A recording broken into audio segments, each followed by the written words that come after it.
Good. Santé.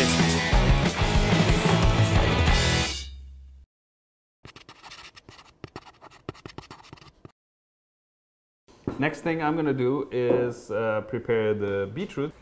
Beetroot has a beautiful color, but it goes everywhere. So I just want to do like small little dices and basically grill them with a bit of olive oil.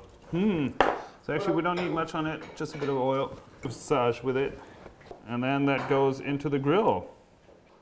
Okay, so I'm just going to give you little instructions for the broad beans. So broad beans, you actually have to peel twice. You don't have to peel twice. Quite frankly, if it was up to me, if it's just for me, I would just eat them as they come into this bowl like this. But they are actually a bit better if you take the next skin up off too. Okay, for the salad sauce, we need oil. That looks good. And then cider vinegar. And actually, I'm gonna like really cheat and do something really bizarre for the people. We add some liquid smoke.